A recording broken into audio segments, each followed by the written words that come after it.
Hi everyone, welcome back to Shades of a Song, episode 6. Hello. Today we're glad to be back with everyone. I hope y'all enjoyed. Week 2. Yes, I hope that y'all enjoyed last week with Kylie Cantrell on Valley Girl Problems. This week we're going to be hitting you with Music Fashion Film by Charli XCX. And yeah, we have our video pod on YouTube, and our audio pod is always available on Spotify. In the description on YouTube, you will find our link tree that has all of our socials, including mine as a drag queen, and Psychosis and William Michael Reed as the actor in general. And also, we are available on Twitter at Shades of a Song Podcast. No, Shades of a Song, at just Shades of a Song. And then on Instagram and TikTok at Shades of a Song Podcast. Anyways, would you like to take us into it, Jordan? Yes, so as Michael said, today we're discussing Brat. Nope. Definitely not. Today she wouldn't want us to.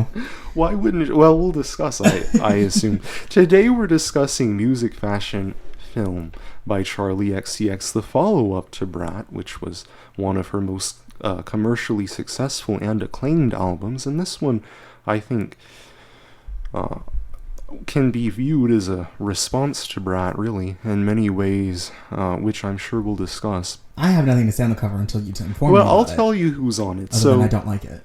You don't like... No, I can't stand it. I don't hate it. It's not my favorite, but I don't mind it too bad. As you would assume, it's a musician, a fashion person, and a filmmaker. So on the far left, we have John Cale, who you may be familiar with from her other work, House, featuring John Cale. I don't really know who John Cale is. He's a musician. I don't know much about him either. I just know that he was in the song. I don't know much about him. I know that he and her are alleged to be friends. So alleged is crazy. Well, I don't know. People say all sorts of celebrities are friends with each other just because they associate together. But I feel like oftentimes people how else are we going to be able to cancel people? Well, they have to be friends by association. Anyways, who's the next person on the thing? Marc Jacobs, who I'm sure you know who he is. Which one is he? Is he the middle one or the other one? He's in the middle, yes. Okay. And then on the far end is Martin Scorsese, one of my favorite directors, one of probably the best directors, I think. I don't think that's controversial to say. Film poster behind you. Well, there can be multiple. I don't want to get myself into trouble.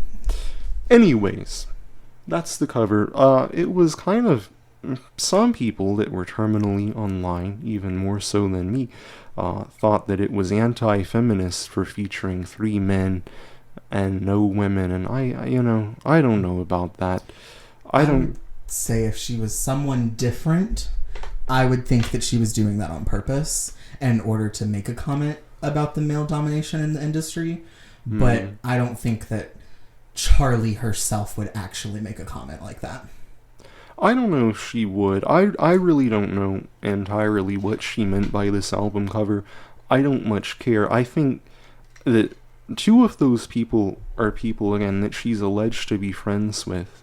And then I believe it's alleged that Martin Scorsese's daughter is plugged into Charli XCX lore, so that may have been the connection there. I don't know if she was trying to make any kind of commentary either way. Think that she would be.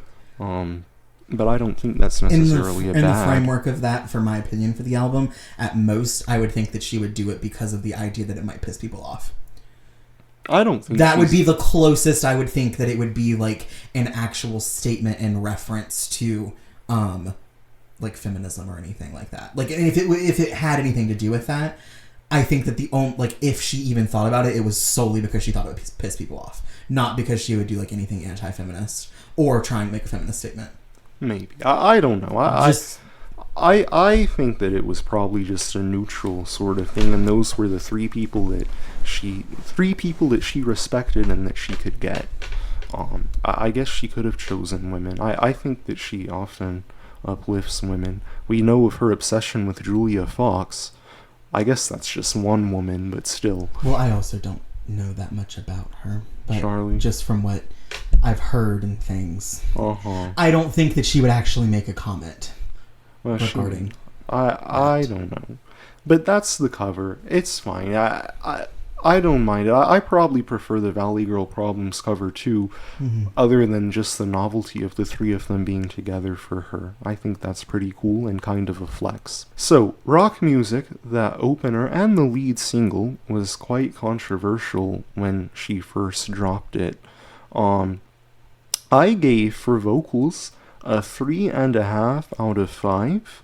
For production, I gave an 8 out of 10. For lyrics, I gave a 6.5 out of 10.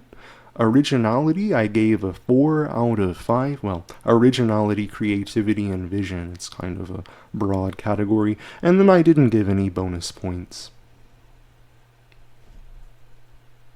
What's your total score, girl? Right. A 22 out of 30, or if we're converting that to a score out of 10, a 7.34. Okay. So for me, for vocal quality and delivery, I give it a 3.5 out of 5. For production, I gave it a 6 out of 10. Ooh. And then for lyrics, I also gave it a 6 out of 10. And then for creativity and originality, I gave it a 2.5 out of 5. Ooh. And then I did give it one of my 3 bonus points. Strictly because I know how important this song is to the actual storyline of the album, not because I like it. Okay. And then that gives us a total of 18 points out of my 33, because I go by the 33-point scale while Jordan goes by the 30. I do. And that would be an adjusted rating of a 5.5 out of 10. Right. Damn, I gave it a much higher rating than you did. Well, I'm curious to know what you think the storyline of this album is and how this song relates to it. Oh, well, I mean, we'll definitely get into the storyline.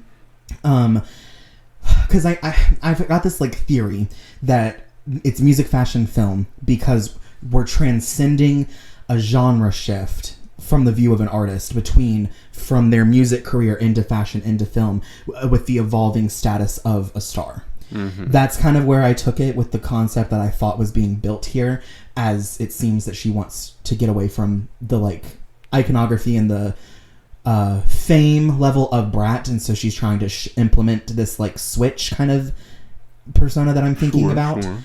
And so that's what I kind of got from this one. And so for the storyline, I was thinking that she was creating rock music, because in the song, it explicitly, she says, now we're making rock music, but she's not making rock music. She's still making her same kind of, like, more hyper-pop, like, beats to the rock music. Mm-hmm.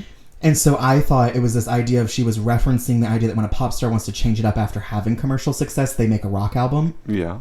And so I also thought that it set up the entirety of this album, which I think, and you can disagree with me, is that I think the entirety point of the album is that she's being facetious for most of the work. And it's very tongue-in-cheek, and you're not supposed to take her seriously for any of this. And that it's like... That's a very popular interpretation of this album, and I don't fully know to the extent that I agree with it, but... Mm-hmm.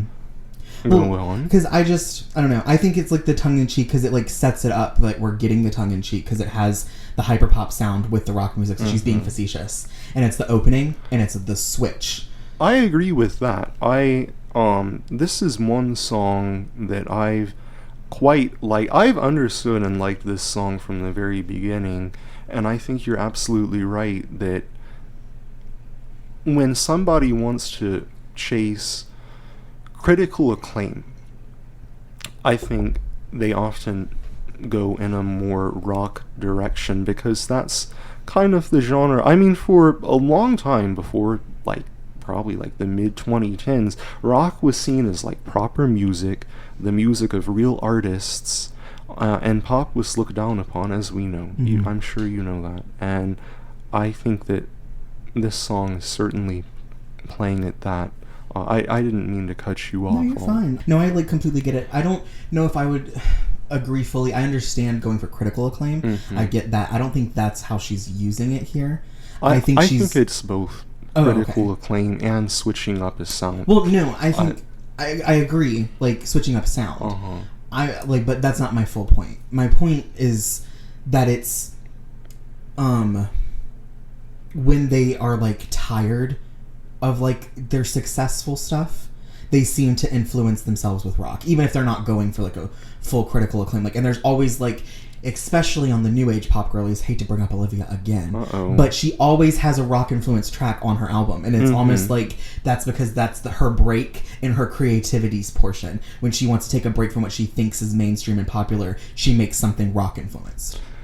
You know, I kind of see that, but in the case of Olivia, a part of my, I guess it's not a problem, but something that I feel I've observed with her is that people really seem to like her, like music nerds, at least like the Reddit crowd. It's quite... Reddit always has choices. Girl, don't I know it?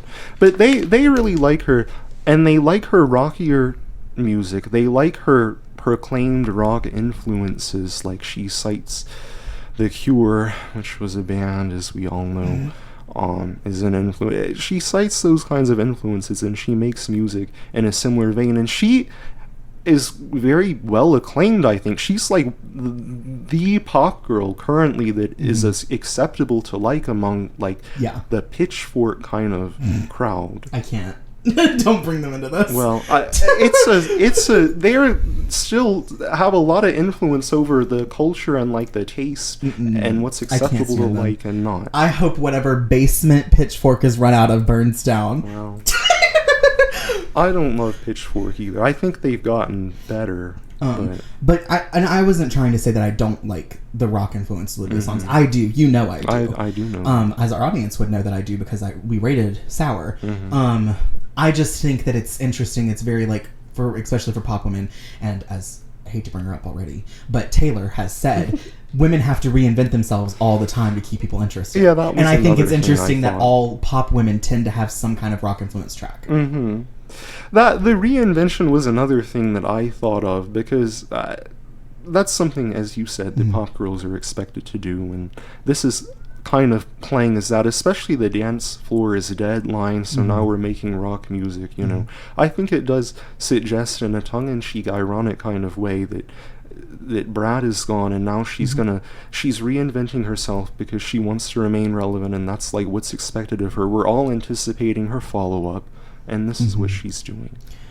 I think that there's a little bit less about her trying to reinvent herself to like this new like better thing from what she's actually attempting to do. I think that it's what you're supposed to think she's trying to play into, but I think she's like specifically doing it as like a, see guys, look, Brat's gone because I'm reinventing myself like I'm supposed to try and be mainstream, in a way to make everyone who liked what she was doing not like her anymore, so she can go back to doing what she's doing without the public view.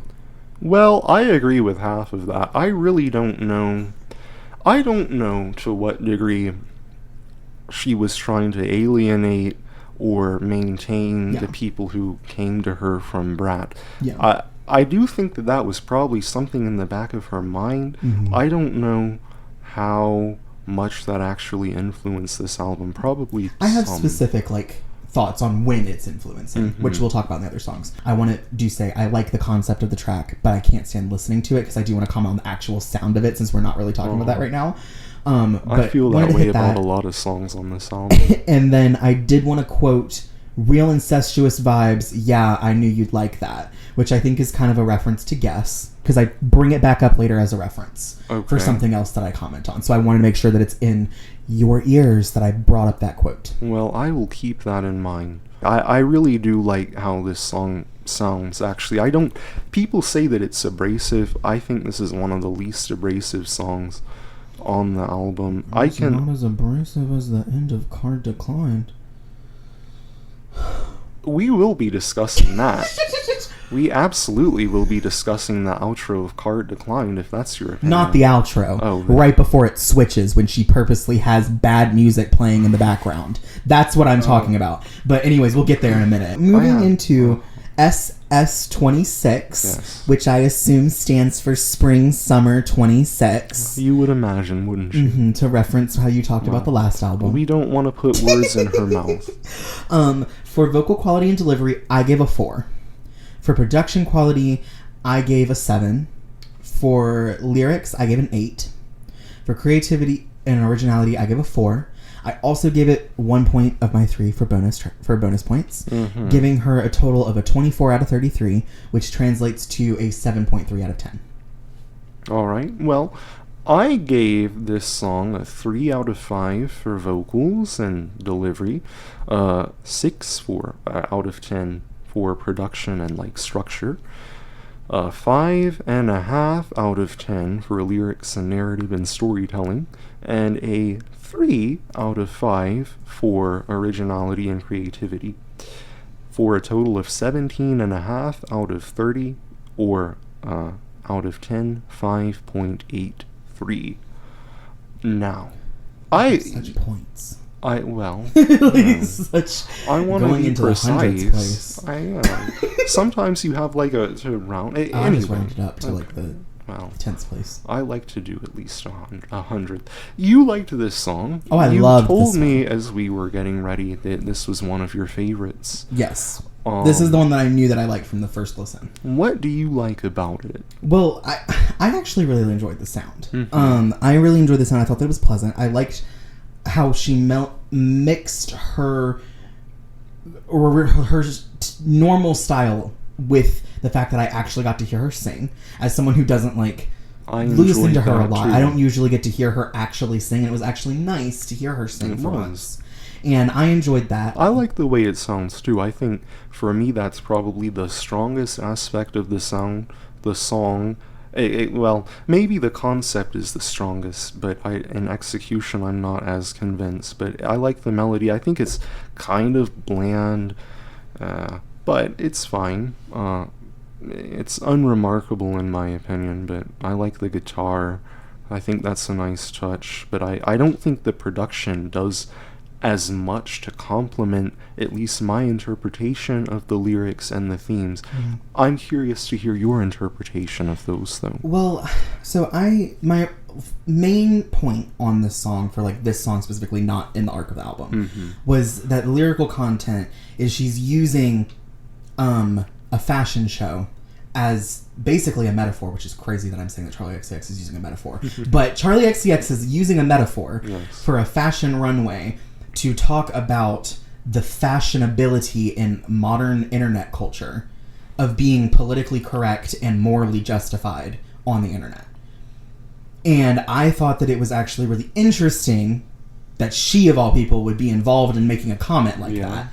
And I also thought that it was an interesting way to actually address it, because most people, and I hate to bring her up again, but Taylor tried to do it, and she didn't do it in as interesting of a way, even though I liked it. Which song? Eldest Daughter.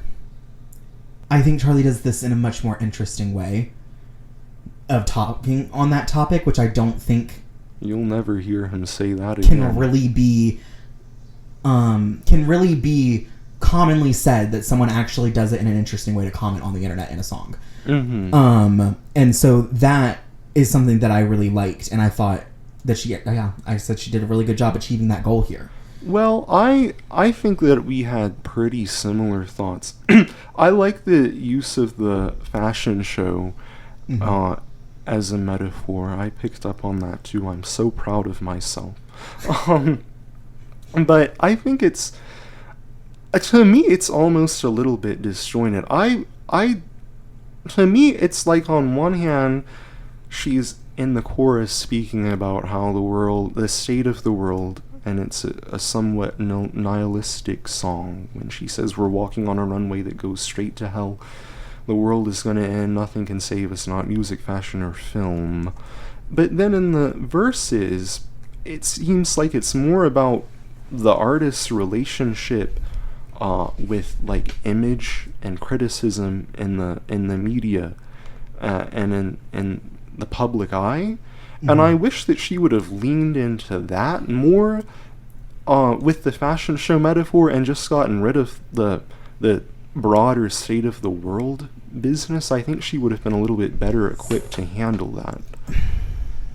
I feel like this is where we're deviating and liking it and appreciating it, because I'm in the understanding that she's continuing her facetiousness on this song. She doesn't actually care about the in there where she actually says, like, writing a notes app apology. She doesn't care about actually doing that. Right. And so I'm carrying that into also she's not literally saying the world's going to end. It's more like she's commenting on the reality of what could happen to the person in the fame situation if they don't make this notes app apology in a more non-literal sense. So they're walking the runway that are being fashionable, and if they don't do what's considered fashionable, they're going to be kicked off the runway. That's what I'm like, and I think that she's hitting that in a more facetious. And the reason I say that I say it so confidently that she is being facetious is because on Genius, a lot of the songs in here, they used excerpts from her interview about the album, and she explicitly says in that she's not saying the world's literally ending. Right. And like she's talking about being facetious and like not necessarily saying explicitly facetious, but she's specifically says everybody thinks that the song is about the end of the world or something or the state of the world, and it's actually not like that at all. It's kind of about persona in a way. So like for her herself, she's also alluding to this concept of she's not being like 100% face value with what she's saying. And I think that being repeated in these interviews and stuff as well is where I'm picking out that we're supposed to look a little bit more into her tongue-in-cheekness about what she's saying. That there's a leap to get there without the context of her statements outside of the album, and I wish there was something in the lyricism of the song to indicate that further. I think a lot of these songs actually suffer from being a little bit underdeveloped, both lyrically and structurally, which we'll get into more, I imagine. I don't know. On this one, I would be primed to agree with you on things being underdeveloped on the album. But on this one, I don't know. I feel the strong sense to defend it because I don't think it is underdeveloped. Because sorry, not even speaking words right there.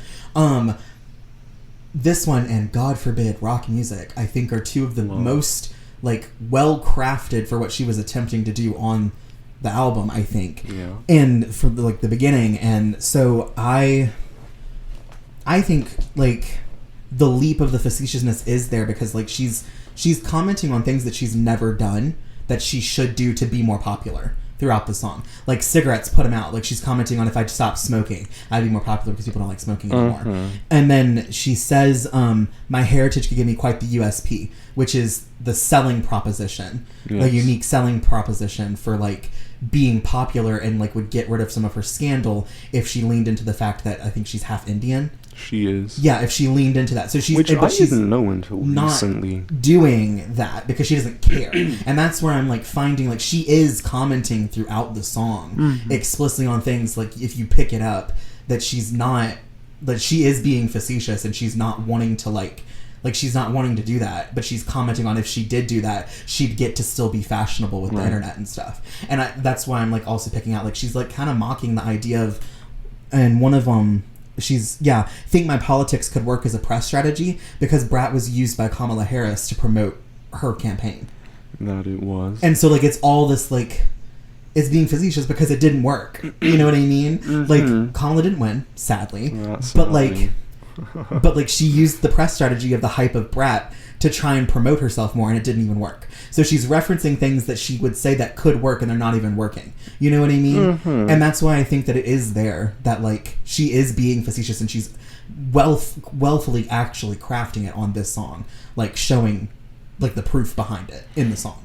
I suppose so. I certainly think that you could be right. I still don't, to me, it didn't come across as directly. So, Card Decline, third song on the album, I gave a 3 out of 5 for vocals and delivery, a 5.5 out of 10 for production, a 5.5 out of 10 for lyrics, a 3.5 out of 5 for originality, and 0 bonus points for a total of 18.5 out of 30, or 6.17 out of 10. So I gave Card Declined vocal quality 3, production 5, lyrics 5, creativity and originality 2, bonus 0 for a total of 15, which with an adjusted 4.5 out of 10. All right. Well, I'll tell you, I think I respect this song more than I actually like it. I hate listening to it. I think it's grating. I think it's monotonous. I think it's sung with like a lethargic disinterest.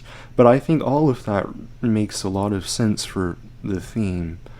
And I quite like the theme, I suppose. It's nothing too original, I suppose, but I think she put an interesting spin on it, and I think that she executed. I took from this song to be that it's. Why are you like laughing at me? No, just I can't. Okay. But it's fine. Well, okay. I'm gonna get to it. I'll get to it. I'm minding my business. I think that it's a good portrayal of the superficiality and exhaustion that comes from modern consumerism. I don't think it's anything mind-blowing, but I think she captured how draining that is very nicely, and to me the song worked well because of that, even though I don't much care to actually listen to it. Although I do really, really like the outro, which I'll discuss my interpretation of it later, because at first I wasn't sure how it came, or the point of it, and I'm still not entirely sure, but I have an image in my head.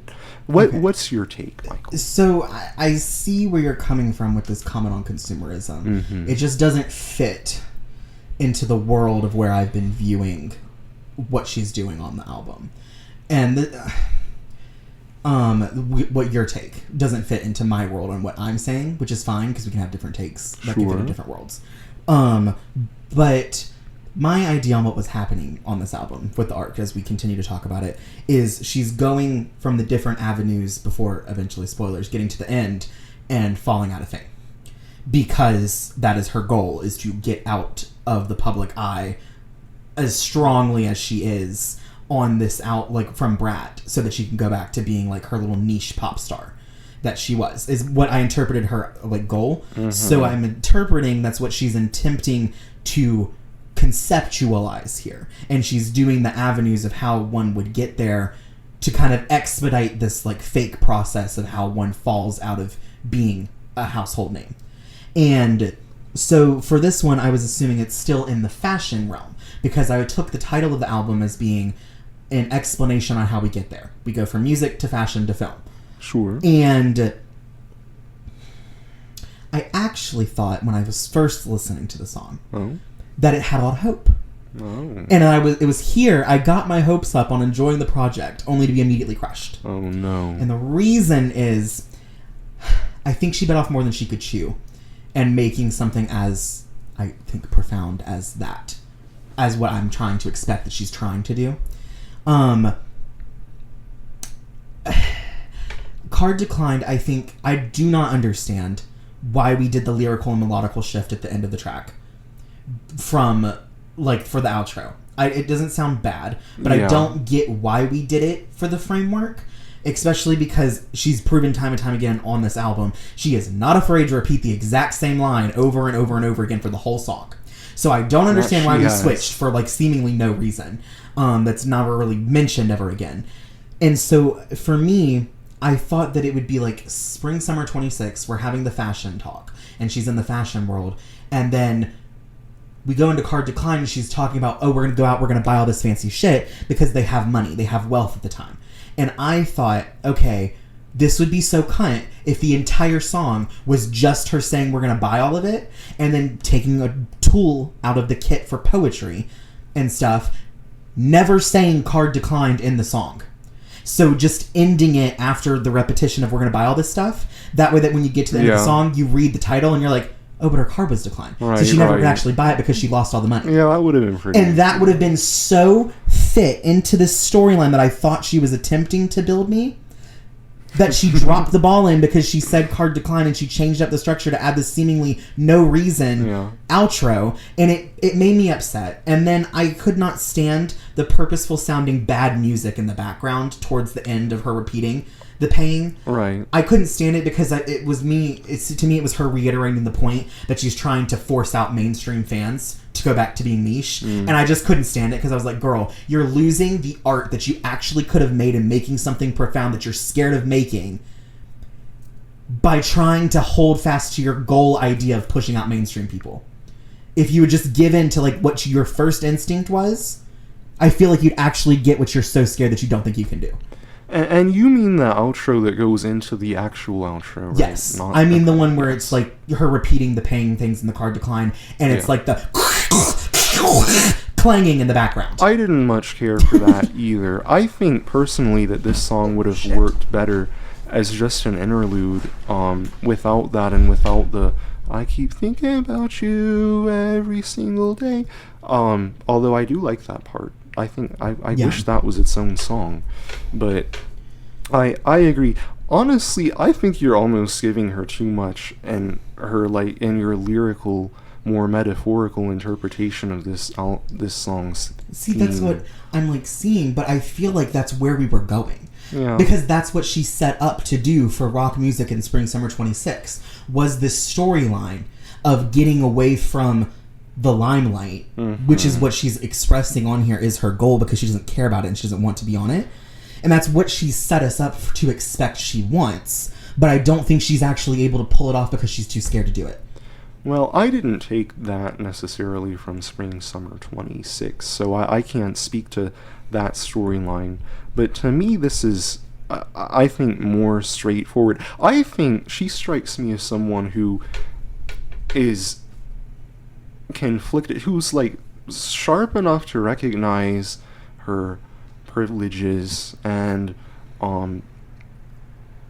the state of the world and society and whatnot, but that also enjoys like nice things and fashion and fame and music and film and all of the glamour that comes with that. And I think that a lot of this album is her trying to reconcile those two things, and to almost like, if not comfort herself, at least to, I don't know the word for it, but I think that there's a tension between her values and what her wants and desires. I see the world that you're painting with that.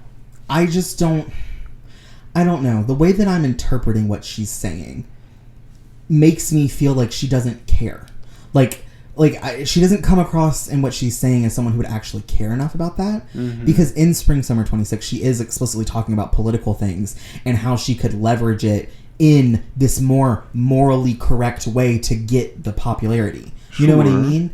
And so, like, if she is aware and, like, cares about that, why is she commenting on the fact that she knows how to do it but doesn't want to? That's my that's my question. You know what I mean? Well, all I can say is that if I were like a multi-millionaire, I consider myself to be pretty politically aware of things and someone who's interested in equitability for all people. But I don't know if I would enjoy nice things too. I would enjoy the like overconsumption and. No, I think she does that. But I would feel kind of bad about it, and I would recognize that I'm part of the problem, but that wouldn't be enough for me to stop. But it would get to me a little bit, and I feel like that's somewhat what she's going through on this album. At least, maybe that's not the whole theme, but I think that is a theme, and I think that's present in this song. I don't know. I mean, I can see where you can take it. I don't. The way that I've like read into it, I just don't see a world where, like, I'm not saying that I would think that she's utterly this horrible person that's incapable of that. Right. But I don't think that it's something that she would care about enough with the purpose behind this work to actually go into feeling about that. And I'll get to why when we get into other songs, because I think there's this like. And specifically on I'm Afraid, we'll get to it. She has a fear of actually opening up about how she feels. And we'll talk about that in the next one. And so for me, I just can't see on this work with what she's doing, her actually commenting on having that feeling right now. Perhaps not. I still think it's underlying. I think she's someone who's deeper than her persona implies, but perhaps not as deep as some of her stands. No, I agree that. I agree with that. Yeah. I just don't think she'd be commenting on it right now. Okay. Okay, so camera. Vocal quality 3 out of 5. Right. Production 6 out of 10. Lyrics 4.5 out of 10. Creativity and originality 1.5 out of 5. Bonus 0. And then that gives us a total of 15 points with an adjusted rating of a 4.5 out of 10. Okay. Well, I gave Camera a 2 out of 5 for vocal quality and delivery. More so delivery. The vocal quality... Well, actually, that wasn't a great score, but for a lot of these songs, I think that her delivery is kind of what makes it... because it goes along with the themes rather than the actual quality or vocal talent. See, I just kind of figured I was never going to get it because I don't necessarily care for her in that aspect. And so I kind of just went with, does it sound like something that she's done? Does it sound like she's doing good for what she's attempting to do? 3. You don't want to read into like the game, because like on part of the reason that I gave her a decent score for Card Decline, despite her vocals being very grating, was because I think it's a character, and I think it portrays the lethargy and everything that comes with my interpretation. But anyway, production for Camera, I gave a 4 out of 10. Lyricism, I gave a 5.5 out of 10. I gave a 3.5 out of 5 for originality, which honestly feels a little bit high. Girl, I don't even know how you got to that. Well, I really liked what she was doing. I was curious as to why you gave her such a low score. Well, we'll get into it. But keep it going. I feel like she had a vision. No bonus points. 15 points, or 15 out of 30. That equals 5 out of 10. We got to the same point total. Although yours was out of 33. Yeah, because it's technically a little worse. Yeah. Well, I will say... My first note on here is so out of pocket. What did you say? It's so out of pocket. Tell me. I forgot that I wrote this. Tell us. Okay, guys. I went out of town this weekend, and so I had to do this last night, and then I had 2 job interviews today. So I didn't have much time to type, so I kind of was just writing down what I needed to write down so that I'd be able to do this today. I'm fully confident in my rankings and stuff, okay? Guys, trust. I did the work. But my first sentence is, it sounds nice sonically. This one I could listen to and not want to bite my wrists out. I think it sounds nice enough sonically, too. Okay, what were you going to say? I don't know. Well, I'm curious to know what you think is so unoriginal or uninspired about this song. Well, I'll just go in and say, I did say that specifically because I know that her style isn't for me, and a lot of the time I can't get into the talk thing that she does. I understand that. That's her signature, because it kind of drives me crazy. And I know it's me not caring for it. It's not anything on her not being good, but this one, it doesn't make me want to bite my wrists out. Yay. To listen, which is fine, because it means that if you like it, it can play in the car and I won't want to kill myself. Okay. This song pissed me off. Tell us. Because I think it's very shallow. Because I was reading specifically on Genius where people are thinking that this song is as vulnerable as she got on the album, and I don't think that's true. I think the song is very shallow. I don't agree with that either. I think there's a hint of it being depth that could be there. You could imagine there's something happening there. But when she gets to the chorus, which in her songs, especially on this album, I'm tending to find, is where she's making her point on what she's wanting to talk about and what she's trying to sell to you. The chorus, it's this one I found very bland and uninteresting, because how are you gonna say, yeah, I can finally be totally honest, and then proceed to spend over half the song only saying it makes me feel how I feel. It makes me feel how I feel. It makes me feel how I feel. Well, it makes me feel how I feel. It makes me feel how I feel. Girl. If it were a movie, she could have done it. Girl, you're being open and honest by telling me fucking nothing? don't sit there and play in my fucking face. Don't sit there and play in my face, because people are trying, like, you're trying to say she's being vulnerable and she has a concept of an idea, but she's like not telling you anything. She spends the entire song not telling you anything, and then saying that she's opening up. I think that this is one of her more vulnerable moments. I'm not going to say it's the most vulnerable song on the album, but I think that it does shed some light on her, perhaps, dissatisfaction with her place in the music industry. And I personally think it's interesting. I don't think that there are a lot of songs about, like, being dissatisfied in your job or wanting to change careers or feeling the call to do that, especially at an older age, which 34 isn't that old, but in the entertainment industry it is. And that was part of why I gave it more points for, like, originality. I guess I just didn't believe that she was actually questioning it as a person, outside of, like, questioning it in the persona of the album. Because everything I was reading on Genius, whenever I would get to the bottom, Sure. I would see the little excerpts of her talking from the interviews that they were putting up. In every song, she was talking about, this one's talking about persona. This one's talking about this persona. Yeah. This one's talking about this persona. And I was like, okay, well, she's already admitted that she's kind of being facetious and lying on the lyrics that I can understand. And then on all these other songs, she's saying that it's talking about this kind of persona you put on when you're on, like, something, and then she's going through the stages of, like, breaking away from this, like, of, like, building this character that falls out of fame, and I'm just kind of like, she's not being real. Like, I don't 100% know if I can actually say in this song she's 100%, like, admitting she wants to change careers, because I feel like she just wants to do music in a niche way. Well, instead of changing careers, instead of, like, the character in the work wants to change. I agree with you that she probably doesn't, like, fully want to change careers. I think that this is just touching on the feeling that sometimes she does. It may not be actually, but just sometimes how she feels. And I think that's perfectly valid and authentic. And I thought that was interesting. And I thought it was an interesting look at her relationship with her place in the entertainment industry, and I like something that evaluates that, one's own feelings about their, I guess, career and fame. But I do think it was a pretty weak. I think the lyrics themselves were weak.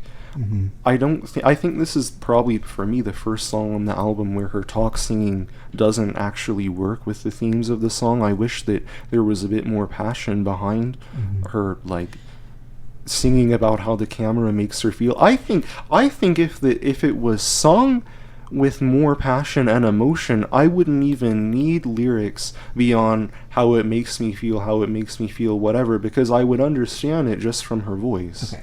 Can I bring up something I wrote down then? Sure. Because I feel like it plays into that, because I'm going back and forth on my knowledge of acting in the film industry and the different types, right? And I'm going back and forth on if it's me self-inserting, which is another point I want to get to right after I explain this. Okay. I'm going back and forth on if I'm inserting my own knowledge on how things work, or if I'm actually picking up on certain things she's trying to reference. Okay. And so one of the things that I got was that part of, I feel like, what could play into this facetious concept that I've been talking about on this track is there's something about the idea of this. The song's called Camera, and it's obviously, we're in the film being the medium that we're talking about right now for, like, we're in the film era, which we're going to talk about later on. But we're in film era right now for the album. And when you're on film, on camera, and it's a film instead of TV, there's this, like, sense when you're in acting, it's the director's medium. And Yes. when you write, it's not a writer's medium. Writer's mediums are plays. Or no, writer's mediums are TV. Actors' mediums are plays. And then director's mediums are film. Sure. And the reason for that is film is more visual, while TV is more how the writer crafts the stories and stuff and the characters. And then plays, it's all on the actor to bring to life what's going on with the character. And in film, there's something to be said about how you can be, quote, real for the character, but you don't actually get to be seen because the person in the film doesn't actually usually get a monologue like they would in a play. To actually express how they're feeling, they have to talk in a quick, substantial, like, back and forth as much as they can. Yes. And so I was saying, I think there's something to say about the idea of she's not actually getting to be seen, but saying she's being real and she's being seen while referencing the camera film thing. And I don't know if that's me picking up the underlying concepts of what she can be symbolized with what she's doing, or if she actually knows she's symbolizing that. And I don't know, and that's something that I wanted to bring up because it's my last point was that it's one of my biggest problems with Charli is that she paints things in such a broad brush that the fans get to make up ideas of how profound or deep or what the meaning actually is and what she's saying without actually having to make sure she does the work herself, because anyone can pick up what they think is being said and then say she's saying it because of how broad it's painted, and there's no way that you can disprove yourself. I agree with that. I think that's especially prevalent on this album. And then my last thing was I think that she does that because she doesn't actually know how to solidly do it herself, and she's scared to admit that, is what I'm picking up from, like, her behaviors throughout the album and, like, the storyline of what I've got going on. And that's what I'm wondering is both with your point, I can't remember what you were saying a second ago about this song, but the changing the industry, that kind of thing, or, like, changing and, like, being honest about that. I don't know if she's actually saying that, or because the paintbrush is so broad, your life experiences are making you think that's what she's talking about, or your art experiences. And then for me, I can't pick it up because the brush is so broad that my life experiences are making me look at it through my lens in a way that she's not intentionally making it for either of us. You know what I mean? No. Do I need to rephrase? Yeah. Okay. I think you should be a little bit more concise. Okay. Art. Everyone looks at art through their own lens of their life experiences. I think I do know what you mean. And I think it took us time to get there. But so everyone looks at art through their own lens of their life experiences. And you can only perceive something through your lens on what you've experienced and what you've consumed, and the work and art that you've consumed that you have to reference. Right. So what I'm wondering is, because of how broadly she paints on purpose because she's scared to paint details, are you picking up what you think she's saying specifically because that's how your lenses scan the work? Or is she actually saying it, and the same goes for me? And that's what I'm wondering here. And it's one of my biggest problems with what's going on a lot of the songs on this album. I think that's a valid thing to think, but I don't think that's necessarily a bad thing. I think that art can and should be open to interpretation, and I don't think that it's wrong if a particular piece of artwork or art or media is more for up to, like, the viewer to interpret for themselves than to be spelled out, or than for the director or the creator's vision to be the actual intended interpretation. Well, I do agree with that. My main issue is that she does it constantly. Because I don't know, and we'll get into it later, but I don't know how much of, like, her enjoying the art making process is about her actually saying something or just wanting to make something that sounds good to her. Sure. And I feel like she gets put into this category where she's being told that she's saying something, and everyone expects that she's saying something when she herself might not even be intending to actually be trying to. And it just, I don't know, it corrupts a little bit of what's going on and stuff that I'm looking at, and it's definitely not the type of art for me that I would wish to consume, but I understand that you would enjoy something that's made to sound good. I do. And although, is camera made to sound good? I don't know. Maybe in theory. I was talking it sounds in fine. General. Yes. 2007 is the next track. Well, vocals I gave a 3 out of 5. Production I gave a 4 out of 10. Lyrics I gave a 3 out of 10. And originality I gave a 2.5 out of 5. For a total, no bonus points, for a total of 12.5 out of 30, or 4.17. And, well, you give us yours. I keep forgetting I'm wearing mascara, and I think I just smeared it all over my face. You're wearing mascara? Okay. I had a job interview at Ulta. We'll discuss that later. Anyways, for vocal quality delivery, I gave a 4. Production, I gave a 5. Lyrics, I gave a 6. Creativity and originality, I gave a 3. I did give it a bonus point. And then that gave us a total of 19 out of 33, which gave me an adjusted rating of a 5.8 out of 10.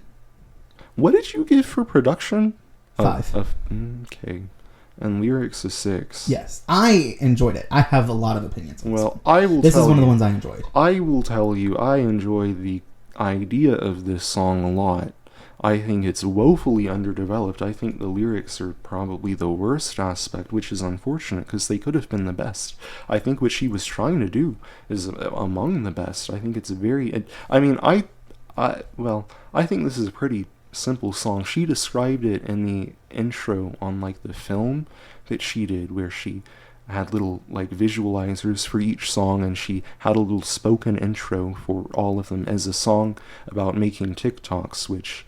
I certainly what I interpreted it as, or maybe not necessarily just TikToks, but a song about the democratization of the celebrity, I guess, as it manifests as an influencer, and I think that's a very interesting theme.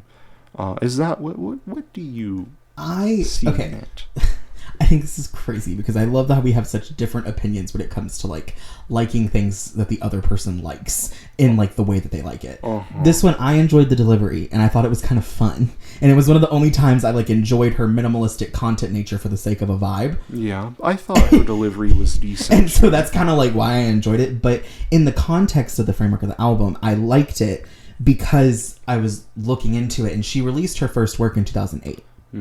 So the comment she's making, being like a pop star 2007 in her bedroom, it's playing on the concept of, like, anyone who, like, wants to be a star when they're playing around, and it's right before they get to do anything that's actually in the public eye, and they're doing it just for themselves and their friends. And so it's like she's saying, like, it's like once again her commenting on the idea of leaving, of getting out of the public eye to go back to this more, like, niche bedroom kind of girl vibe, where she's getting to do whatever she wants for the sake of herself instead of, like, the sake of the cameras.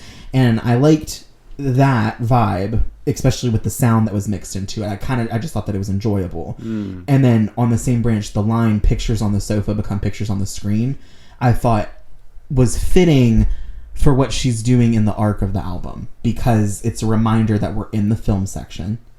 And I think it's a cool transition from the unknown personal performance where you're taking pictures on your sofa and you're getting to, like, do whatever you want to do, versus now your pictures on the screen because you're being commercialized, you're being put on the TV, you're doing all of this. But at the same time, it could be a double entendre for the time jump from 2007 to 2026, where a picture on a sofa in 2007 is a lot different than what a picture on the sofa in 2026 would be, because in 2007 you could be doing more of, like, one of those, like, I can't remember, throwaway cameras, disposable the disposable cameras. Yes. And it's going to be a printed photo, versus 2026 if you're taking a picture on the sofa, your picture's already on a screen because it's on a smartphone, because everyone's using a smartphone.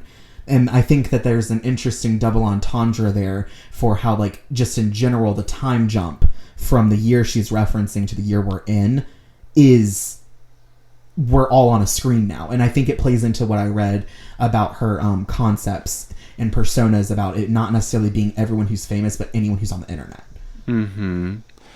Well, that is interesting. I feel like you give her a lot for some of these. Well, there's certain ones that I completely agree with, and that's mainly what I agree with is what I interpreted from Spring Summer 26 and rock music. I think those ones are completely 100%, like, there's not a way around it for what I'm saying. On the ones after, especially with Card Decline, I'm seeing the vision where we could have gone with what she set up in rock music in Spring Summer 26. And then in 2007, that's just how the line is. Because she says pictures on the sofa become pictures on the I screen. agree with that line. I see what you mean. That's just... I think that, yes. You know. And then you can interpret the double entendre because it can be there. But I'm not necessarily saying she's writing the double entendre. I'm just referencing that it could be there. I suppose which is why I'm enjoying that aspect, because I can pull the art from it that entices me to enjoy it. Right. And you thought this was like a pleasant song to listen to? I did. Did you? I did not. I'm surprised you thought it was. I thought it was so repetitive. The 4/4 beat, which I guess is probably the most common in pop music, it is, but it's like so apparent here, and it becomes monotonous to me. I don't think it really complements. To me, again, this song is about like influencers and the democratization of celebrities through that, and that gives me like kind of girly pop sparkly vibes, especially when you juxtapose it with like the year 2007. Anyone can be a Britney Spears now, and that they'll have like thousands of people, millions of people like super interested in the most mundane aspects of their life. And I would have liked a less abrasive kind of production, something a bit Y2K, something a bit more glittery, something akin to like her other song Boys, which was a single several years ago, or like Porsche, which was on Pop 2. I think that would have better complemented my interpretation of this song. I do like the more avant-garde aspects, like the guitar distortion and the vocal distortion, but I don't combine with like the vapid and repetitive lyrics. It just becomes annoying to me, which is a shame, because again, for me this was a great concept as I interpreted it. I don't know, you made a face when I was speaking about like the Y2K, because I don't know, the way that she's presenting that she could be a pop star in 2007, and it is a fact it's the year before she released any music, and so it's her still getting to be herself and alone in her art and just getting to have fun. It makes me feel like this song is like abjectly removed from that aspect of trying to be like that kind of statement. Which is why I enjoy the sound of it, because I'm listening to it from the perspective of it's supposed to be the vibe of you're dancing around in your bedroom being the pop star you wish that you could be, while you get to do it for yourself and have fun. Well, that I think this complements that a little more. And I'll tell you, I think the reason that I don't subscribe to that interpretation of this song is because for me the speaker in this song isn't necessarily her, like Charli XCX, so much as just like any aspiring influencer or any aspiring famous person. And I think that's because for me this album, the themes are more about modernity and fame and what it's like to be a public persona in the year 2026, and that goes more along with that theme than what you said. 100%, because I'm only referencing it because she's the one putting it out using the year 2007, and so I think it is more of a universal experience of a track, because it's anyone who's starting out doing the art that they would want to do in the way that they're having the fun. Yes. is how I'm seeing that it's doing it like that. It's just using her scope of the 2007 to make that like vibe. Right. If you know it, like if you understand where I'm trying to go with that. And so like I get what you're saying for it being about for anyone like that would want to be an influencer or something. I just think that it's applying in like the more universal experience of anyone who is looking to be that fame, the way that it's so enjoyable when they were first doing it just for themselves and not for the job aspect at the end. Sure. And that's where I was picking up the vibe. Well, I think that's an equally valid interpretation if we're following your kind of through line of this album. Right. I'm afraid you get to start us off for this one. Yes, you do. I did enjoy this one too. This was vocal quality. I gave it a 4. Production, I gave it a 7. Lyrics, I gave it an 8. Creativity and originality, I gave it a 2.5, and then I did give it one of my bonus points. For a total of 22.5 points out of 33, with an adjusted rating of 6.8 out of 10.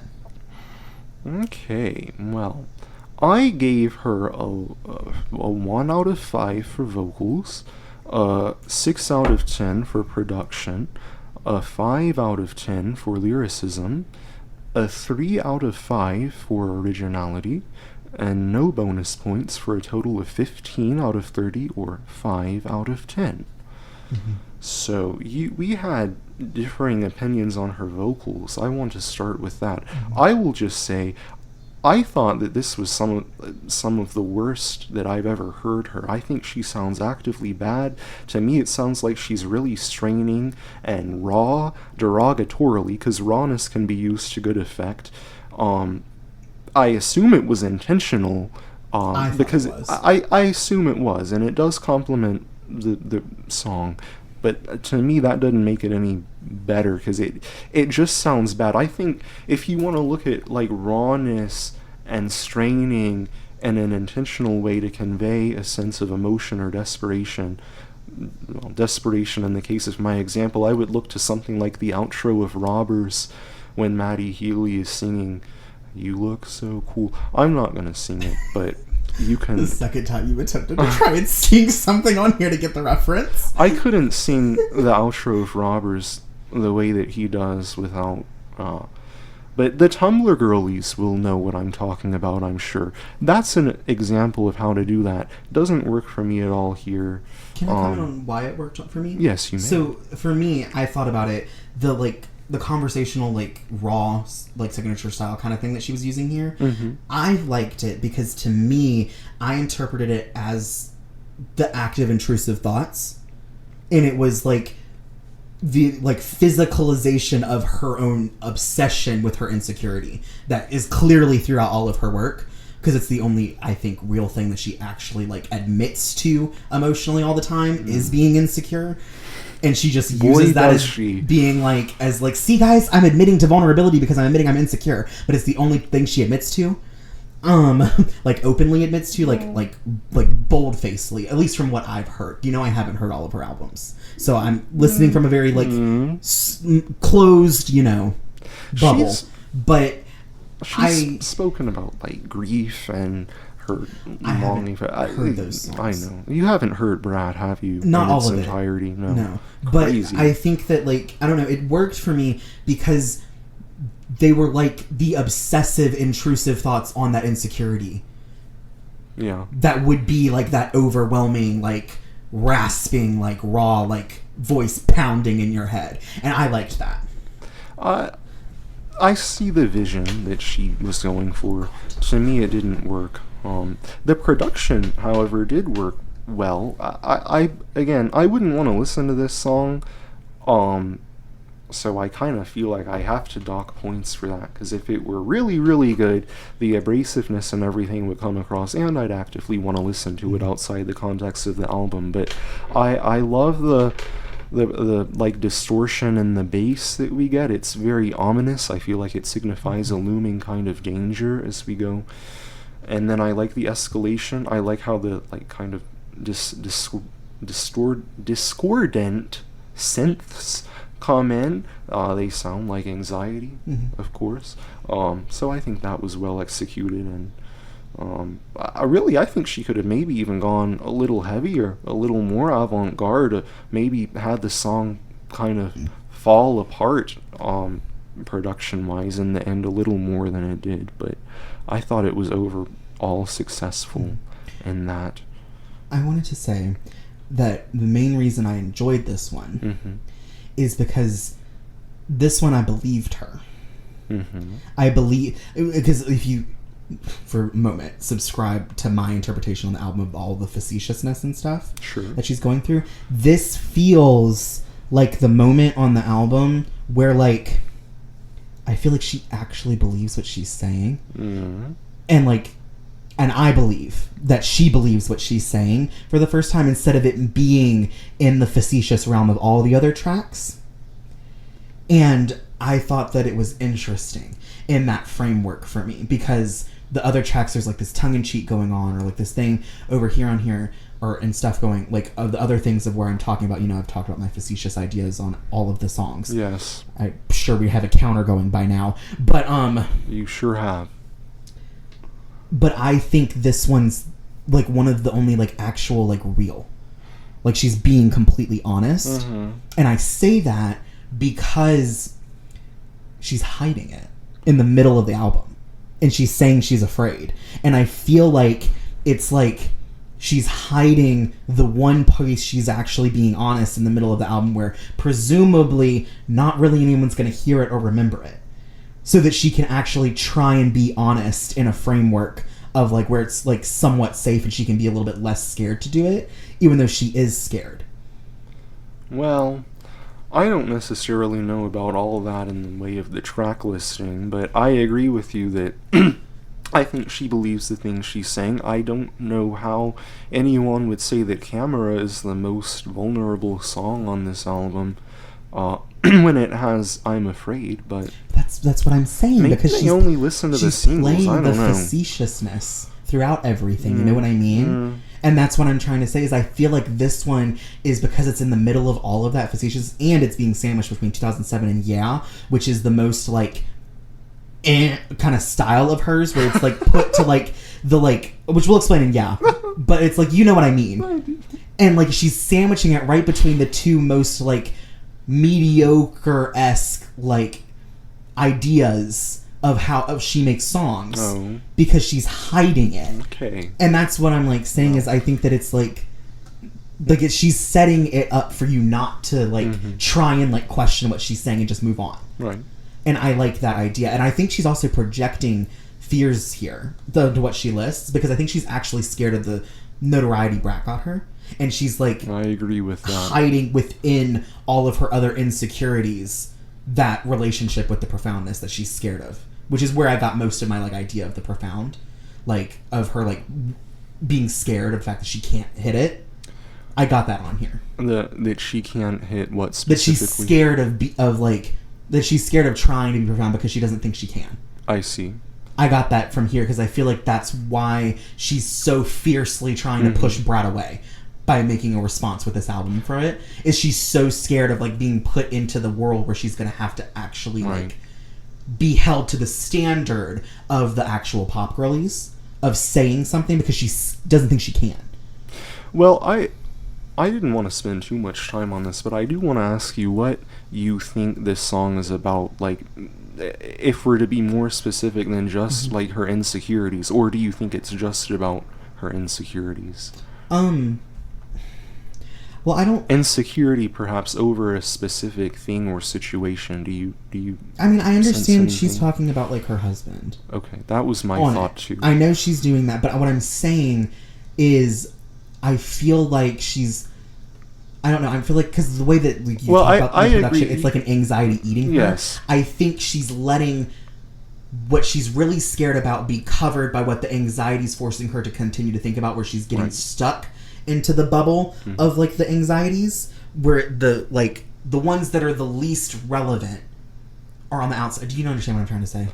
Do you understand the emotion I'm portraying? It seems to me you're suggesting that she's using her anxieties over her husband as the clearest. No, I'm saying when you get anxious about something and you start to fear something and you start to like mull it over and it gets stuck in your head, you spiral and you start thinking about the other things, and their brain, especially if you're fighting an actual anxiety disorder, it brings in other things that you should, air quotes for people who can't see, should be anxious about. And I'm thinking what we're doing here is she's speaking on the things that the anxiety disorder would bring in that you should be anxious about, to cover what she's actually anxious about that got her to the spiral. Okay. That's what I think's happening on the song. I see. Well, I think that makes sense too. We've got to move on though to Yeah. Was there more you wanted to say? It was just, this was the one time I wanted to say that her scaredness of the profound was, I think, I'm not saying that she did it on purpose fully. I'm saying I feel like it's so interesting because I think this is the only time on the album she could actually unintentionally achieve a profound idea by what she did but I don't think she would be able to recognize it because she's so scared of it. Because she put, like I said, she put the song right between the other two that are the more like fake, like trying to push out the people that are just wanting brat songs, where I feel like she's like doing this concept that like if anyone else did it, people would be talking about, oh my god, look at how like interesting and emotionally depthful she's being and stuff. But I feel like, I don't know, that's what I was trying. I feel like I'm rambling. You have the pleasure Dear God. of starting us off for this Okay, so yeah.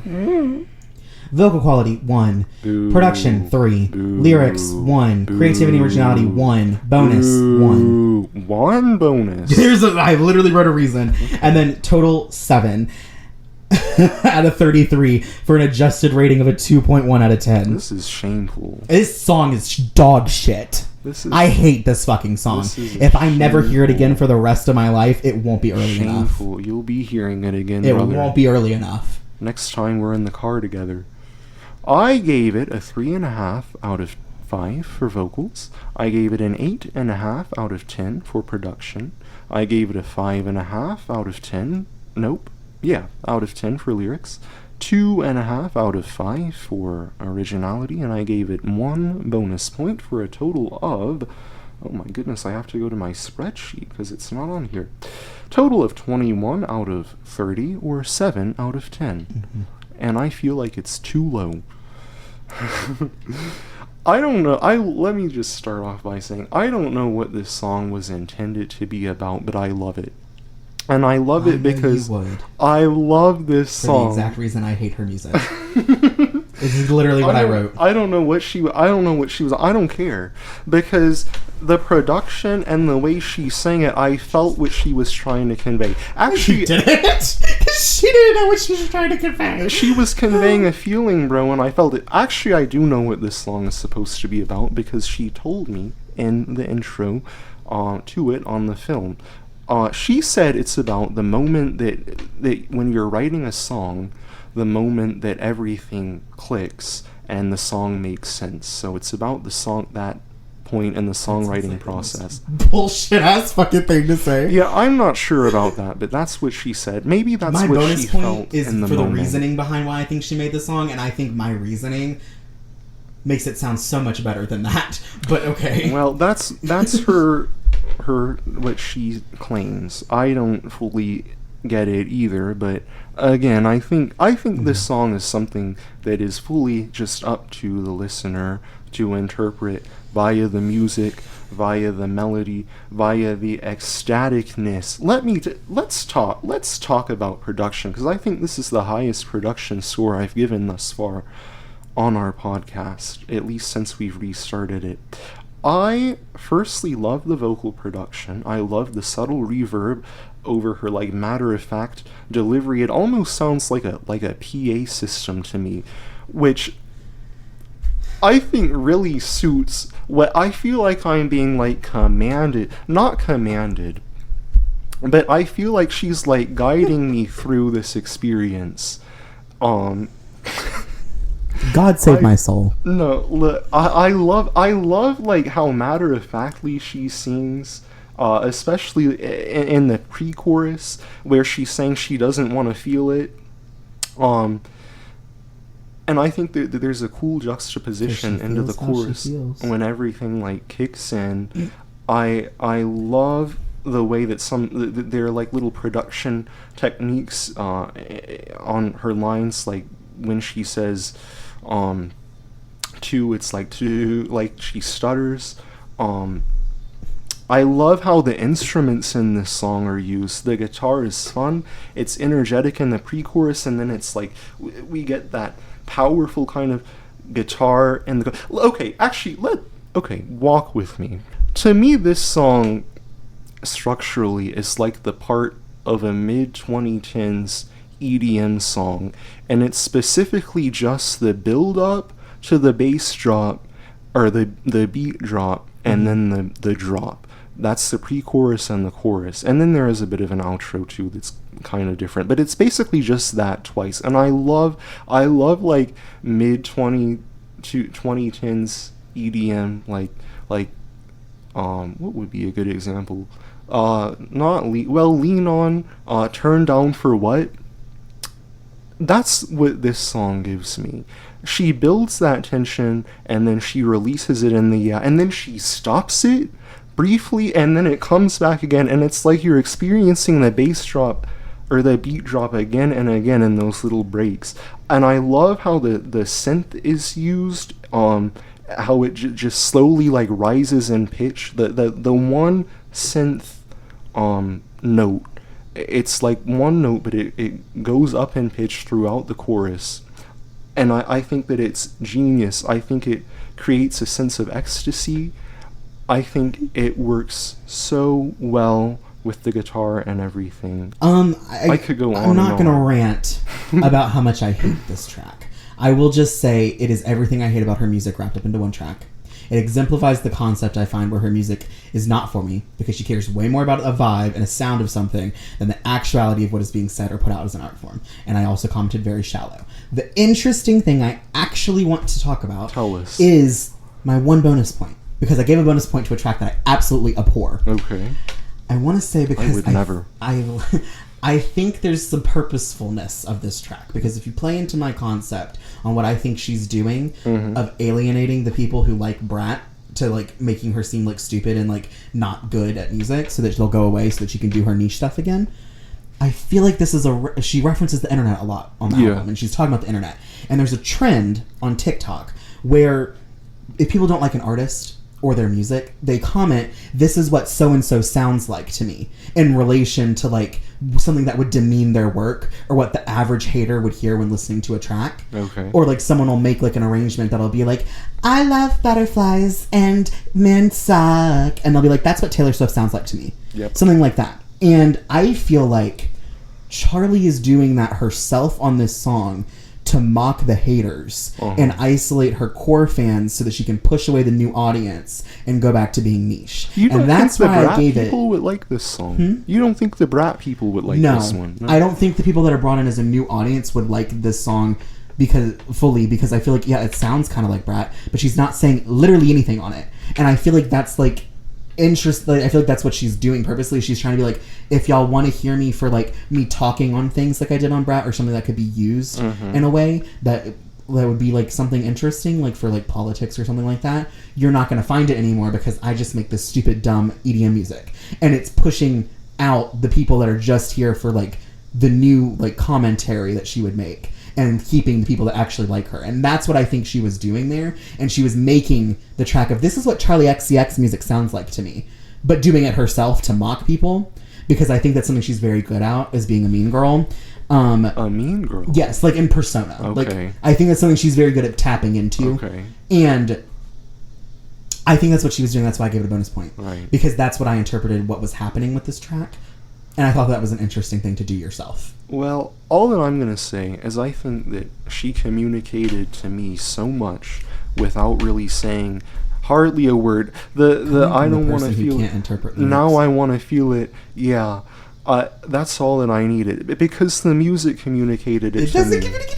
It communicated it to me. A sound that you want to enjoy. It communicated a sound that I associate with like feeling and ecstasy. Yes. And a sound of just enjoying a sound of EDM. It's not communicating any ideas or concepts. Do you think that like Beethoven or something doesn't communicate ideas and concepts? Like the Ode to Joy doesn't communicate. I can't stand this song.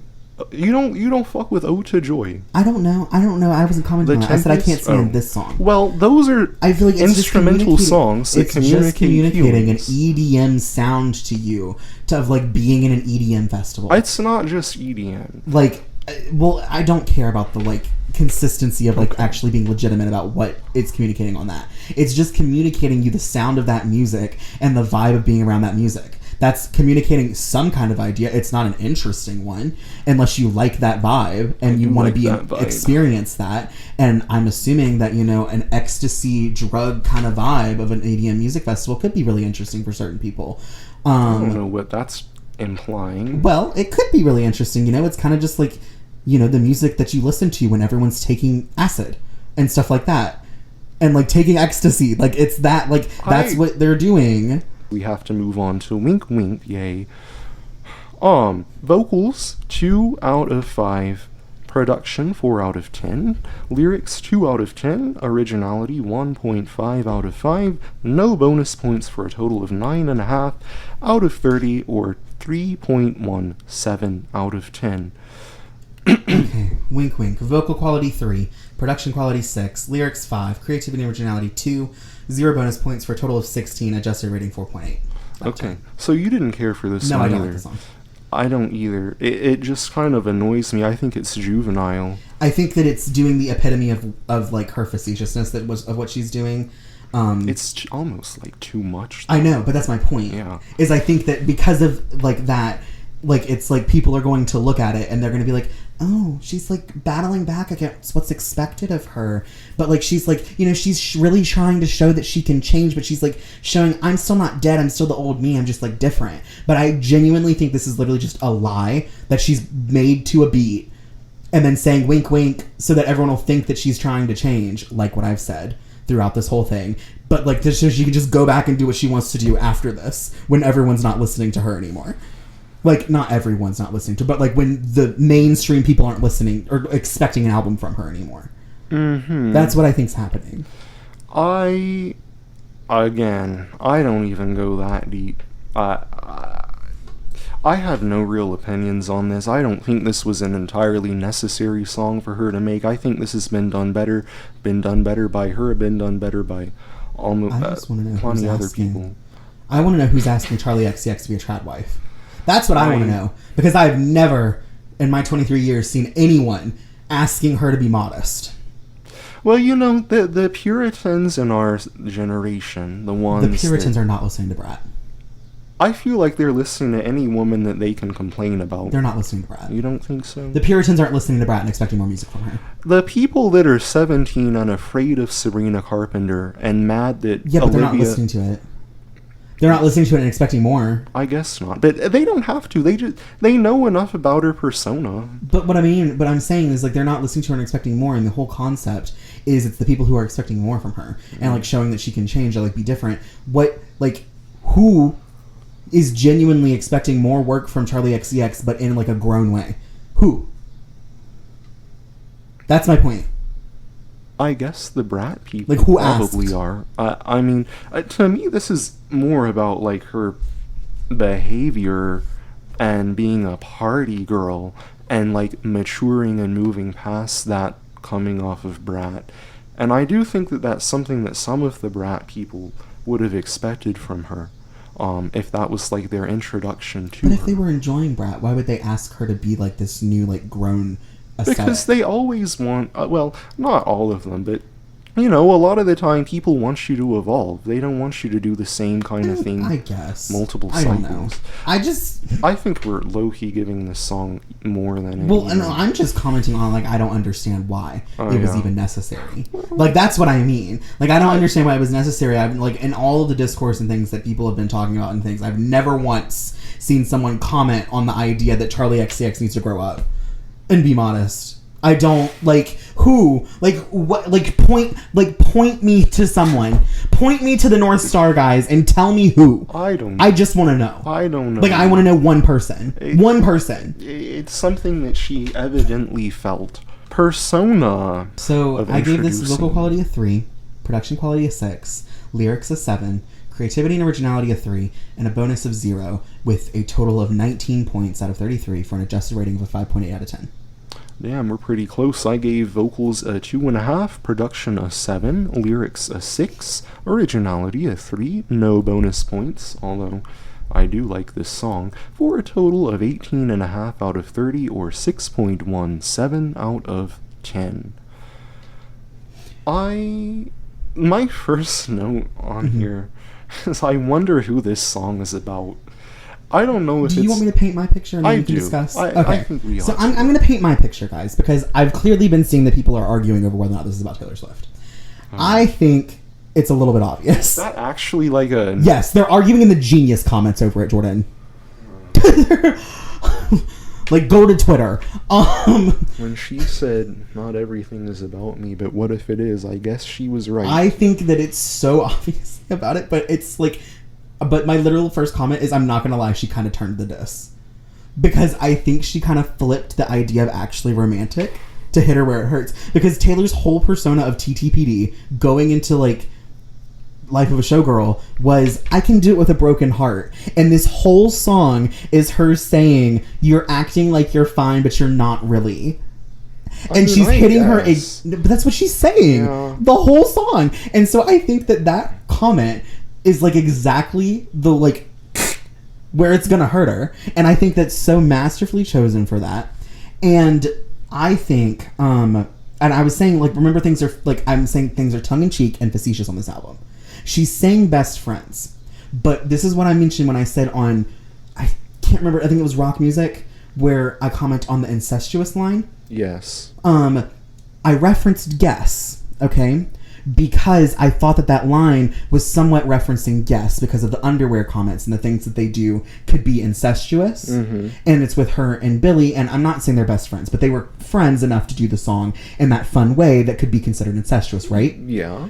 So think about that in the context of Taylor saying she's wet from the hate. It's actually incestuous, and we're talking about friends?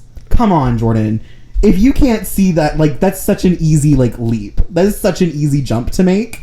You know what I mean? I mean, yes, I can see how people could make that But I feel connection. like that's what she's doing.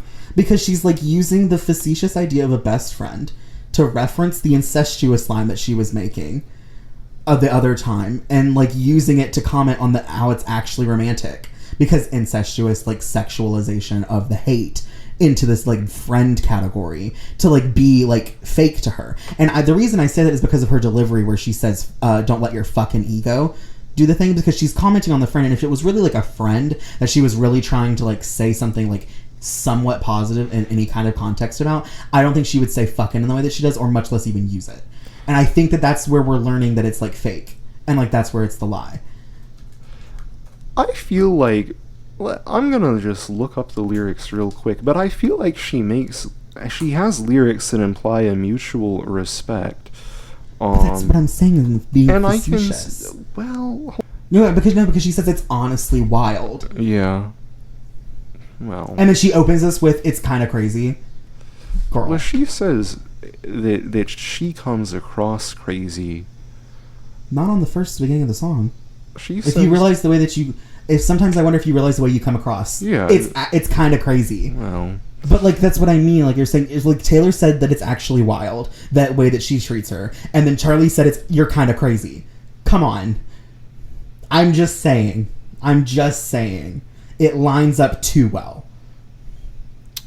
Well. Especially because the whole jab in the song is every day you're suffering, but you're saying you're doing fine. That's the main jab that she makes, which is exactly what would hit Taylor where it hurts. Based off of the context of the last two, like, of the era that Taylor's in. All right. I like how you're getting quiet because you don't know how to argue back, and you're like low-key like seeing what I'm seeing. I do see what you're seeing. I think that people connect everything to that poor woman, but I can see how people would make these connections. I think this song is not about any one person, but more just a collection of people she knows, but I can see how people could connect it to Taylor Swift if they want to do that, as they often do. As for, you like the way it sounds? Well, I said that I think she kind of turned it. Yeah, I agree. I ride for Taylor. I love actually romantic. I think that's like so fun. But this, she turned to this. Charli turned this diss. She kind of ate her up on this one. She kind of ate actually romantic up on this one. She kind of ate it up. She kind of turned. She kind of tore. Well, I'm not. She tore more than her first song. A position. Sympathy is a knife? Yes, that's and the not really part. a diss. Well, yeah. We have different opinions on that and the reasoning behind it. But we should discuss that one day. But I think she tore this. She tore this as a response. I like this song too. That is an interesting interpretation. I like the way it sounds. This is probably one of the few, like, a rare example of a pop song where I am equally drawn to the rhythm as the melody. I think it has a nice kind of groove. I like how the beat falls, or how emphases fall kind of off center on the beat. I don't know what I'm explaining, but I just like it. I think she did a good job. It's fun, it's catchy. I like the soundscape too. I don't have any opinion on her vocals though. It's so neutral. It's like giving BB Rexa on any song that she's featured on. It's just kind of there. No offense to BB. BB Rexa is fine, but I mean, the EDM people would put someone on and they'd be fine. It's whatever. Can move on to Magic Metal Montana. Okay. Vocals, I gave a 2.5 out of 5. Production, I gave a 4.5 out of 10. Lyrics, a 4 out of 10. Originality, a 3 out of 5. And 1 bonus point, because I thought the song was kind of endearing. For a total of 15 out of 30. Yet another 5 out of 10. That's crazy how close we were. So my vocal was a 3. My production was a 5. My lyrics were a 6.5. My creativity was a 3. And then I gave 0 bonus points for a total of 17.5 out of 33 with an adjusted rating of a 5.3 out of 10. Damn, so quite close in our average. I said I like this for her. I don't enjoy it. Yeah. But I like the way that this is like my main thing on here is I liked that this is the film section ended for the like arc of the album is what this is. And this is a thank you speech at an award show after the film's been aired.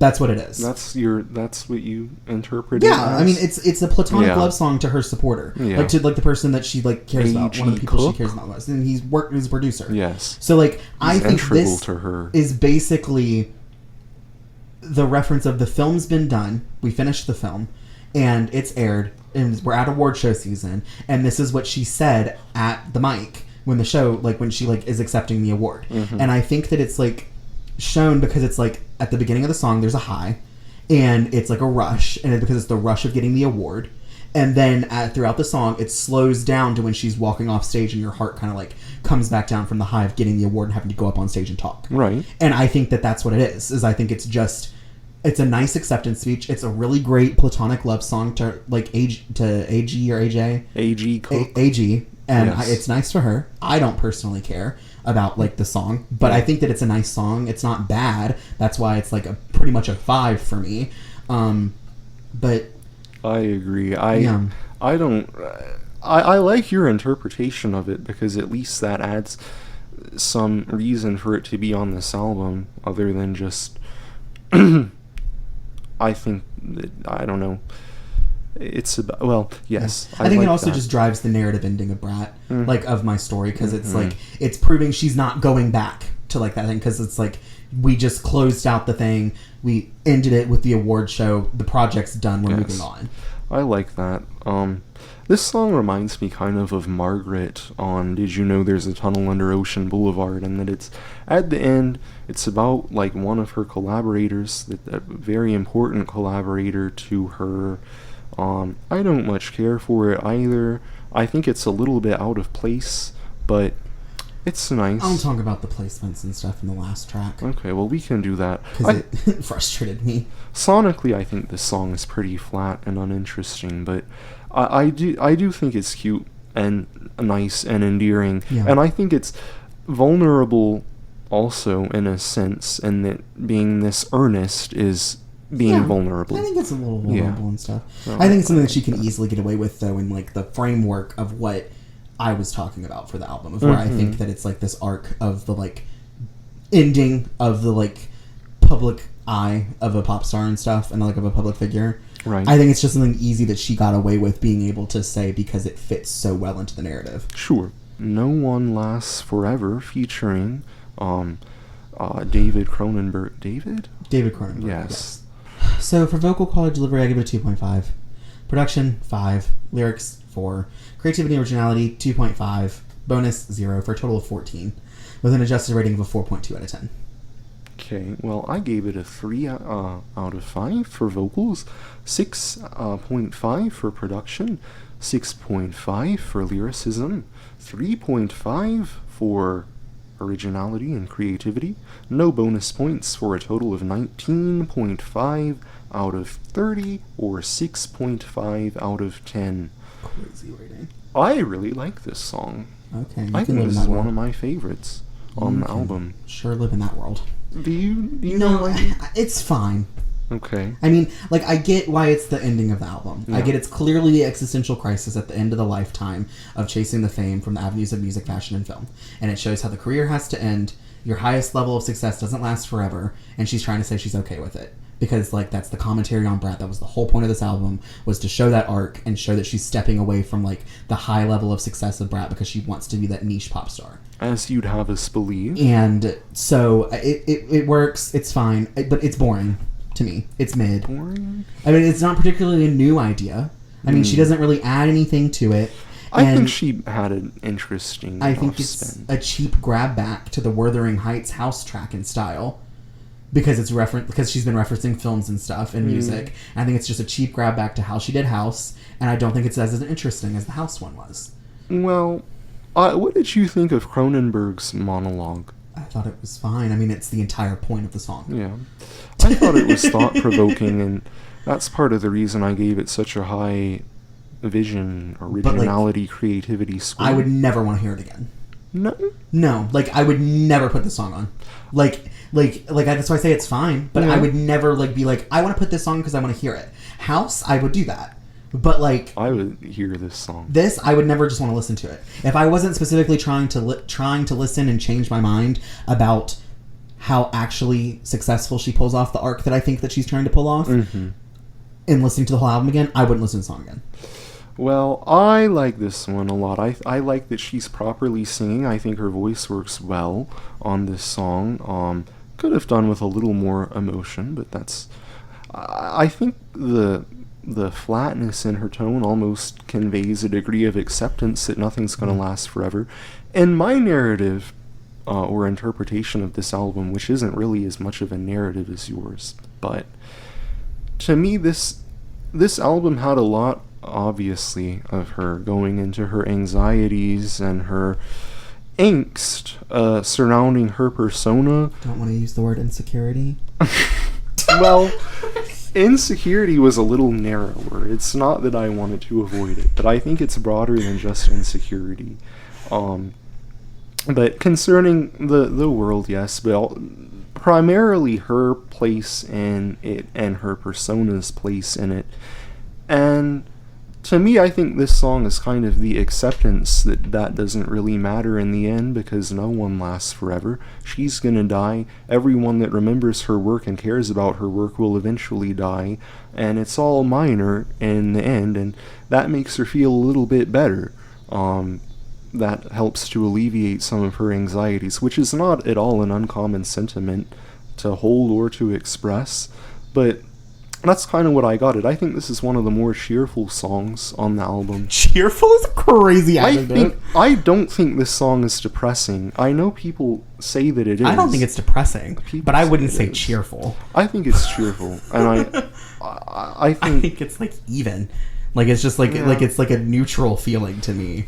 Well, you think it's mid, and so I can understand why. To me, the melody comes across cheerfully. Well, it's almost creepy at the end. Cronenberg's part is creepier. The way they produce the, like, The outro way that he mimics repeats, House yeah. is creepy. The sounds in it is creepy. It is creepy, but it's not that creepy to me. And again, I think it conveys an acceptance. Okay. I really do. Is there anything else you need to say?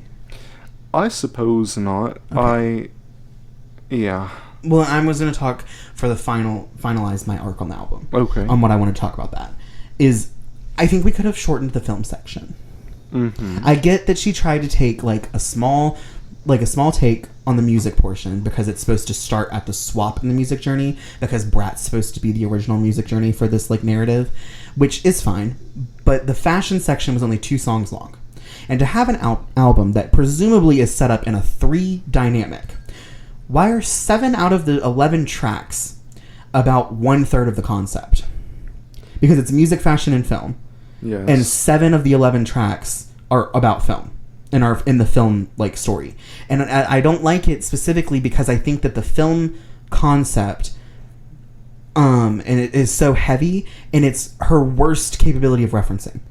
out of like the tracks on the album is I feel like it's like her weakest ability of like commentary that she pulls off on the album is in the film section, and it sucks because I think there's potential for this to be such an interesting work of an album, but in my opinion, I think when making the art, she had the concept for it, she had the idea, she went in to do it, and then she got lost in her insecurity and fear, and then the idea of trying to force out new listeners and let that take over as her goal.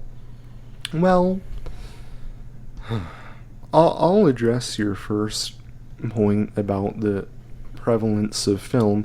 I didn't read as concretely into each art aspect as you did. I think that elements of each are present throughout the album, and I think they're all present somewhat in the song. To me, it's more art in general and persona as a theme, and expressed through music, fashion, and film, because I think those are probably the most glamorous mediums these days and the ones that she feels most drawn to. But I don't think, to me, it wasn't like as much of a concept album or a narrative as it was for you. I swear to you, I read somewhere that said that it was a concept album, and I think it was on Genius. I would not be at all surprised if it's been claimed to be a concept album. I think it's somewhere on Genius. I wouldn't on one be of the tracks surprised. that like is listed that it's a concept album. I mean, I think in a sense it is, but not. And it sounds like one. Concrete. Like it seems like an idea that she tried to make that wasn't fully fledged for me. Well, and I think that was to her own detriment because I think she could have pulled it off. To me, it was, well. To me, again, a lot of songs on here are underdeveloped, and I didn't get to talk about that as much as I would have liked, but I just think broadly we could have had, a lot of songs could have had another verse. There could have been more musical changes and more parts to each song, and she could have gone into greater detail. She could have changed up what she was talking about a little more in each song's. Spun more of a narrative, I suppose. That was something that was like... Well, because I think she set us up for that in rock music and then Spring Summer 26.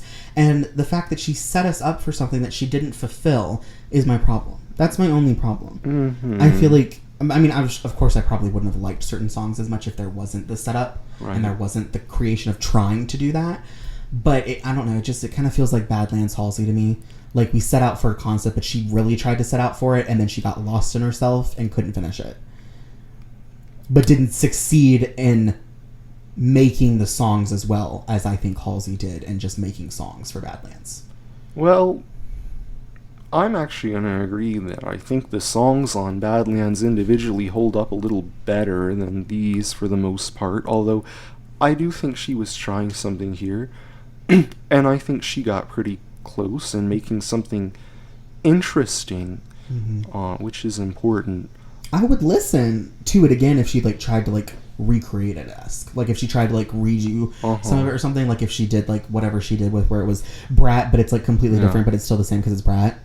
If she did something kind of similar to that, or like she like tried to change it up a little bit to like really get the idea, I'd give it a try just to see. Well, you know, when I was first starting this, I said this album I think is more fun to talk about and examine than it is to actually listen to. Absolutely. And I think that that's in large part because of the shortcomings that we've expressed. And that is unfortunate, but I because there was a lot of potential. There was. With what she has a great foundation. Yeah. I just feel like she cut her work off a little bit, like too much short. Like if she like was spending 2 more months working on it, it probably would have been phenomenal. But I feel like she just like stopped working on it. She was like, I like it, and then submitted it. I do. A lot of the songs did feel kind of like demos, I guess. I thought that in particular for like 2007. It also just feels like some of the songs are like songs that like she put like the list together based off of all the songs they made, but didn't actually try and curate it with what songs should be there. Are you talking about the like, track list? Well, no, the like songs in general. Like, because you know like how, I hate to bring her up, but Melanie, you know how she writes like 30 songs for an album and there's only like 15 on it? You know it, so just say it. I'm not saying that she's doing good or bad. Just fucking say it, Jordan. You know she does that. She did it for Crybaby. That's why she had an entire 16-album unreleased album that was leaked. You know that. I'm saying, in that vein, it seems similar to what Charli did. She made a bunch of songs, and then she never actually double-checked which ones were what she put on the album. Well, I think she did make a bunch of others, because she was like releasing snippets of songs on Instagram. You knew about that? No. I heard that she released some snippets, but I'm sure that she did. I saw some of it. There were like rumors of a B-sides album, and I think the outro to Card Decline was one of the songs she teased on Instagram. That's what I mean. That's why I referenced Melanie, because to explain my point. Was I think that it feels like she wrote all the songs and she had the whole idea, and then she just selected them without actually thinking about it. Well, we may get a follow-up album. I'm not sure. Yeah. She has a lot of demos. That is true. I don't have any other concluding thoughts other than my album total mathematical rating, when I averaged it together, was a 5.2 out of 10. And then my personal album rating was a 4.5. Well, mine was a 5.55 out of 10. Okay. I think my personal ranking, honestly, I didn't give too much thought, but I think a 6.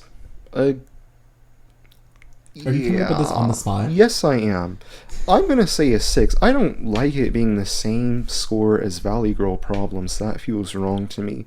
I don't even know which one I would say is better, but I don't like that they're the same score. But I'll say a 6. Okay. I think that there were interesting ideas, and I respect the attempt, and I think that it often got there, but often fell short. I don't know. The execution was just something that I couldn't get past when I put my personal album rating. But I did take into consideration that I added 3 songs to my library. So I averaged some. I don't remember how I averaged it last night, but I came to the conclusion that I couldn't give the album less than a 2.1, because based off the fact that I liked those 3 songs enough to add it, it added up mathematically that I would at least rate it a 2.1. And then I did another 2.4 based off of the album as a whole.